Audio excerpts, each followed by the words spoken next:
Academy YouTube channel. In this video, we are exploring the scarcity of resources. Please stay with me until the end of the video to understand this. So let's start the class. Okay. So इस video में हम क्या discuss करने वाले हैं? Scarcity of resources. Last video में we have discussed about the micro and macro economics. Okay. So scarcity of resources means कि जो रिसोर्सेज हैं वो हमारे पास कम है, कि जो उनकी क्वांटिटी है वो हमारे पास कम क्यों है। इसका मीनिंग ये होता है स्केर्सिटी ऑफ रिसोर्सेज का।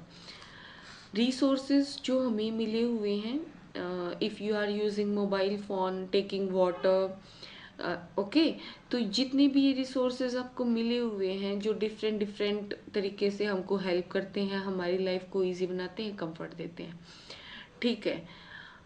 तो ये रिसोर्सेज हमारे पास कम क्यों हैं और हमारी जो वांट्स हैं वो ज़्यादा क्यों हैं, इस चीज़ को समझने के लिए आज हम स्केर्सिटी ऑफ रिसोर्सेज को समझेंगे। ठीक, ओके। सो जो हमारे रिसोर्सेज हैं इन अ फॉर्म ऑफ फैक्ट्री या कोई अगर हम बिजनेस चला रहे हैं तो उसके वे में हम समझने की कोशिश करते हैं, ठीक है। सपोज करो मैं कोई बिजनेस रन कर रही हूँ, ठीक है। मेरे पास एक फैक्ट्री है, उसमें लेबर हैं, ठीक है। जहाँ पे मैंने वो फैक्ट्री लगा रखी है, इंफ्रास्ट्रक्चर खड़ा कर रखा है, वहाँ पे मेरे पास लैंड है, ठीक है। कुछ पैसा मैंने इन्वेस्ट कर रखा है, पैसे से ही ज़मीन ली जाती है, लेबर को पेमेंट करनी होती है, और जो इंफ्रास्ट्रक्चर बनाया है उसके लिए पेमेंट करनी होती है, ठीक है। लास्ट में जो हमारा आता है वो एंटरप्रेन्योर आता है, ओके। सो ये सारे जो हमें मिले हुए हैं ये रिसोर्सेज हैं, ठीक है। आप कोई भी चीज़ खरीद रहे हो, मार्केट में कोई चीज़ आई हुई है या वो फैक्ट्री से बन के आती है, ठीक है, या किसी कंपनी से बन के आती है, तो इन सारी चीज़ों को जो जनरेट करती हैं वे जनरेट होती है बेसिकली लैंड लेबर कैपिटल से, और मेन जो रोल होता है इसमें एंटरप्रेन्योर का होता है, ठीक है। तो हमारे पास जो भी चीज़ें हैं वो लिमिटेड क्यों हैं और हमारे जो वांट्स हैं वो अनलिमिटेड हैं, ठीक है। तो हमारी जो रिसोर्सेज है वो तो लिमिटेड हैं ही। अब लिमिटेड रिसोर्सेज को हम कैसे अपनी मतलब अनलिमिटेड वांट्स जो हैं उनको कैसे फुलफिल करते हैं, ठीक है। Scarcity resources, scarcity of resources in economics is a fundamental concept that explain why choices and trade-offs exist in every economy, ठीक है। कि इन द सिंपल टर्म अगर हम समझे कि स्केर्सिटी ऑफ रिसोर्सेज इकोनॉमिक्स का फंडामेंटल कॉन्सेप्ट है, बहुत इंपॉर्टेंट कंसेप्ट है। शुरुआत में जब हम इकोनॉमिक्स को पढ़ना शुरू करते हैं तो बेसिक कंसेप्ट्स यही आते हैं जो हमें अंडरस्टैंड करने होते हैं, ठीक है। तो चॉइस जो है, हमारे पास चॉइस क्या होती है। मेरे पास सपोज करो 100 रुपये हैं, ठीक है। मैं 100 रुपये से या तो कुछ खरीद के खा सकती हूँ, ठीक है, या कोई किताब खरीद सकती हूँ, ओके। सो मैटर ये करता है मैं उनको कहाँ पे यूज़ करना चाहती हूँ। ये मेरे पास दो चॉइस है, या तो मैं किताब खरीद लूँगी और या फिर मैं कुछ खा सकती हूँ उनसे। पैसा मेरे पास लिमिटेड ही है, ठीक है, 100 ही रुपये हैं, I don't have any other money, ठीक है। सो इसमें जो हमें चॉइस करनी पड़ी ना, सेलेक्ट करना पड़ा है, इसी को स्केर्सिटी ऑफ रिसोर्सेज बोलते हैं, ठीक है। ट्रेड ऑफ मीन्स एक चीज के लिए हमें दूसरी चीज जो सेक्रीफाइस की है, ठीक है, उसको बोलते हैं ट्रेड ऑफ। कि जैसे आपने या तो बुक खरीद लोगे या आप कुछ खा लोगे, ठीक है। अगर आपने कुछ खा लिया तो आपने बुक को सेक्रीफाइस किया है खाने के लिए, ठीक है। अगर आपने बुक ले ली तो आपने खाने को सेक्रीफाइस किया है, okay. I hope you understand about the meaning of scarcity of resources. Scarcity of a situation in which demand for resources is greater than supply of resources। कि scarcity क्या है, जिसमें रिसोर्सेज की डिमांड तो ज़्यादा होती है लेकिन जो सप्लाई ऑफ रिसोर्सेज है वो कम होती है, ओके। स्केस मीनिंग पे आते हैं।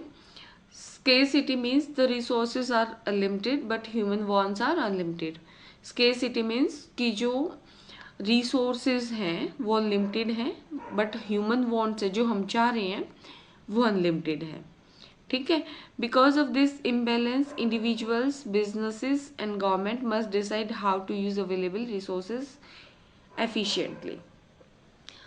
ये सारी चीज़ें हमारे लिए नहीं है कि मेरे पास रिसोर्सेज कम है सो मेरे को सेलेक्ट करना पड़ेगा। सभी के साथ ऐसा होता है, चाहे कोई बिजनेसमैन हो, गवर्नमेंट हो किसी भी कंट्री की, ठीक है, या कोई पर्टिकुलर पर्सन हो, सभी के लिए चॉइस होती है। वांट्स अनलिमिटेड ही होती हैं। जितना हम कैपेबल हैं अपने लिए कुछ करने के, हम उससे ज़्यादा अपनी वांट्स डिसाइड कर देते हैं।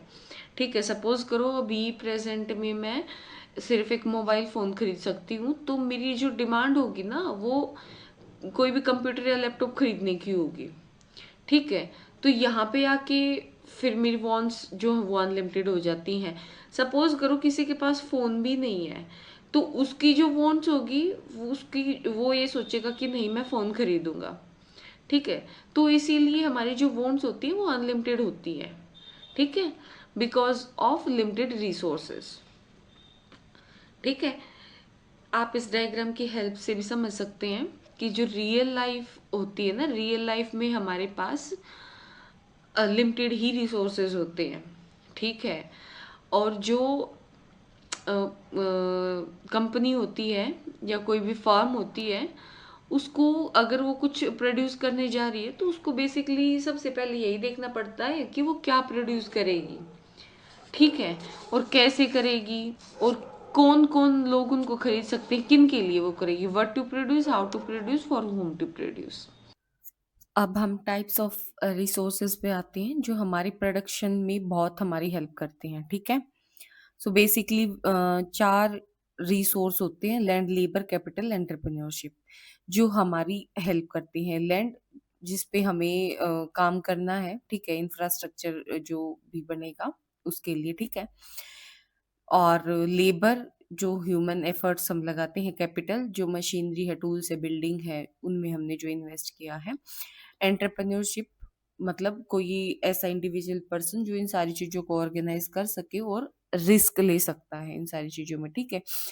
पॉसिबिलिटी ये होती है ना कि कोई चीज़ अच्छी चल रही है, ठीक है, फ्यूचर में आके क्रैश हो जाए, उतना प्रॉफिट ना मिले या लॉस हो जाए। ठीक है। इन सारी चीज़ों को मैनेज करने के लिए कोई पर्टिकुलर ऐसा पर्सन होना चाहिए जो इनको ऑर्गेनाइज कर सके, उसी को हम एंटरप्रेन्योर बोलते हैं। Okay. So why scarcity exist, कि जो स्केर्सिटी है वो एग्जिस्ट करती ही क्यों है। ठीक है। हम इतने कैपेबल क्यों नहीं हैं कि जितनी हमारी वॉन्ट्स हैं उन सारी वॉन्ट्स को हम फुलफिल कर सकें। ओके। सो पहली बात तो यही है कि जो रिसोर्सेज हमारे अवेलेबल हैं वो लिमिटेड ही होते हैं, ज़्यादा नहीं होते हमारे पास। ठीक है।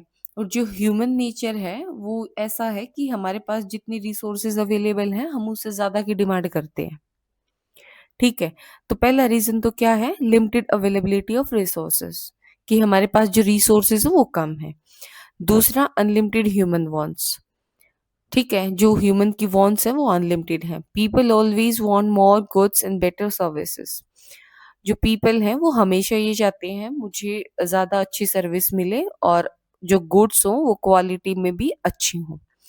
ठीक है। Third is very important point. ठीक है। जितना भी हमने डिस्कस किया है उससे हटके है ये, मिसमैनेजमेंट और unequal distribution. It's very important. Mismanagement means हमें मैनेज करना नहीं आ रहा है। रिसोर्सेज तो हमें मिले हुए हैं लेकिन हम उनको मैनेज नहीं कर पा रहे हैं। या फिर अनइक्वल डिस्ट्रीब्यूशन, जो डिस्ट्रीब्यूशन मैंने किया है वो अनइक्वल, मतलब एक जगह कम कर दिया और दूसरी जगह ज़्यादा कर दिया है। ठीक है। सपोज करो मेरे पास 4 घंटे हैं। ठीक है। मेरे पास 4 घंटे हैं, इन 4 घंटों में मैं सोच रही हूँ 2 घंटे पढ़ लूँ और 2 घंटे खेल लेती हूँ। ठीक है। ये मेरा टाइम बैलेंस चीज़ें हैं।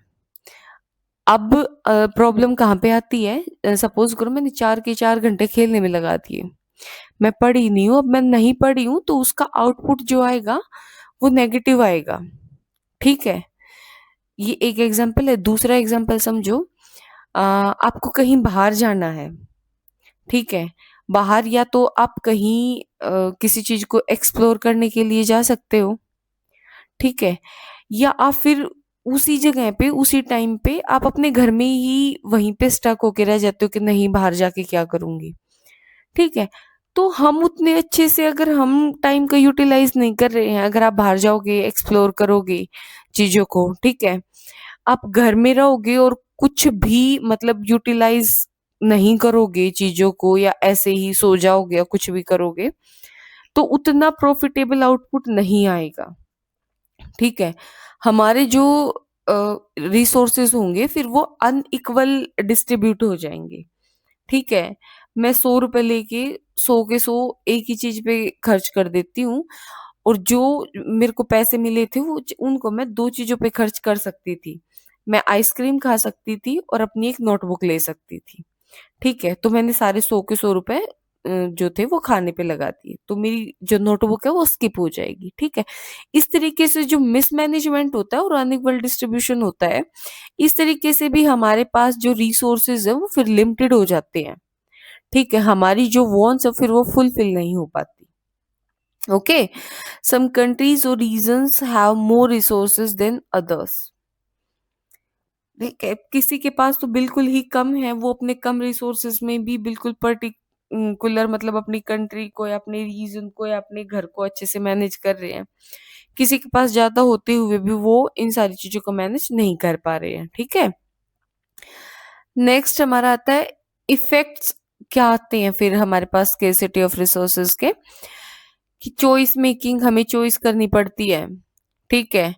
कि मैं मेरे पास 20,000 रुपए हैं, अब इन 20,000 से मैं क्या कर सकती हूँ, ठीक है?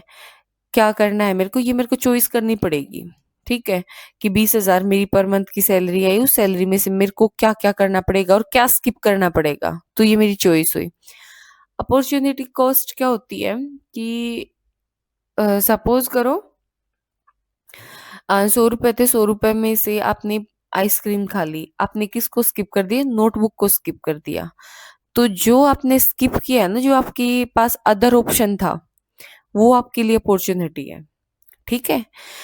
Choosing one option means giving up another. एक ऑप्शन को चूज करना दूसरे को गिव अप करके, ठीक है? स्पेंडिंग एग्जाम्पल है, spending money on a phone means you can't spend it on clothes. कि अगर आप फोन के ऊपर मनी स्पेंड कर रहे हो, so you will not be able to buy clothes, okay? फिर बेसिकली इकोनॉमी में प्रॉब्लम क्या आती है इन सारी चीजों को लेके, कि हमने हमने ये तो देख लिया कि किस तरीके से मतलब स्केर्सिटी ऑफ रिसोर्सेज होती है और कैसे हमें चॉइस करनी पड़ती है, ठीक है? सो फिर एक पर्टिकुलर जो इकोनॉमी होती है उसके सामने यही प्रॉब्लम आती है कि हमें प्रोड्यूस क्या करना है। वही मिसमैनेजमेंट वाली चीजें नहीं होनी चाहिए। हमें फोकस करना है कि सबसे ज्यादा रिक्वायरमेंट किस चीज की है, हम क्या प्रोड्यूस कर सकते हैं, ठीक है? कैसे प्रोड्यूस करेंगे, कहाँ पे इंफ्रास्ट्रक्चर होगा, किस किस तरीके से हम लेबर को हायर कर सकते हैं, ठीक है? और किन लोगों के लिए हम प्रोड्यूस कर सकते हैं, मार्केट पे हमें फोकस करना होता है। ये बेसिकली इकोनॉमी की 3 मेजर प्रॉब्लम्स होती हैं। ओके, क्वेश्चंस होते हैं कि हमें किस तरीके से करना है, what to produce, how to produce, for whom to produce, okay? Real life में अगर मैं आपको स्केर्सिटी ऑफ रिसोर्सेज के एग्जांपल देके बताऊं, limited water supply in dot areas means जहाँ पे सूखा पड़ा हुआ है वहां पे वाटर सप्लाई लिमिटेड हो, लोगों को पानी की जरूरत है, लोग प्यासे मर रहे हैं, ठीक है? तो इन सारी चीजों को मतलब हम किस तरीके से मैनेज करें, ये रियल लाइफ एग्जांपल है। अ, बहुत सारे लोग जॉब ढूंढ रहे हैं लेकिन जॉब लिमिटेड ही है, ठीक है? आपका जो फैमिली बजट होता है वो लिमिटेड ही होता है, आप बहुत सोच समझ के पैसे खर्च कर सकते हैं, ज्यादा नहीं कर सकते। ये हमारे बेसिकली रियल लाइफ एग्जांपल्स हैं, आप जिनको प्रॉपरली रिलेट कर सकते हो अपने आप से, ठीक है? तो लास्ट हमारा आता है कंक्लूजन, कि जो स्केर्सिटी ऑफ रिसोर्सेज है वो किस तरीके से होता है और इसमें हम क्या कर सकते हैं, फाइनली उसको कंसाइज मैनर में समझेंगे। Scarcity is the basic economic problem that forces individual and societies to make decisions. जो स्केसिटी है वो बेसिक इकोनॉमिक प्रॉब्लम है, every individual and every society, every country, सभी को ये फेस करनी पड़ती है और इसी के बिहाफ पे इनको डिसीजन लेने पड़ते हैं।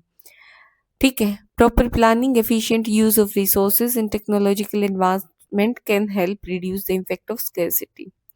ठीक है, किस तरीके से हम स्कैरसिटी को रिड्यूस कर सकते हैं, प्रॉपर प्लानिंग करके किस तरीके से हम अपनी रिसोर्सेज को स्पेंड कर सकते हैं। ठीक है, एफिशिएंटली किस तरीके से यूज कर सकते हैं, टेक्निकल एडवांसमेंट के थ्रू। ठीक है, टेक्निकल एडवांसमेंट बेस्ट एग्जांपल मैं आपको बताऊं कि आपको कहीं बाहर जा रहे हो आप, आपको पैदल जाने में आधा घंटा लग जाएगा, बाइक से जाओगे तो आपको 5 मिनट में आप वहां पे पहुंच जाओगे। ठीक है, तो हमारा जो टाइम बचेगा ये टेक्निकल एडवांसमेंट की वजह से है कि हमने कुछ, ठीक है, एडवांस किया है टेक्नोलॉजी में। ओके, सो ये सारी चीजें हम स्केसिटी के इम्फेक्ट्स को कम कर सकती, बट कंप्लीटली हम इसको एलिमिनेट नहीं कर सकते, कम कर सकते हैं लेकिन बिल्कुल खत्म नहीं कर सकते इन सारी चीजों को।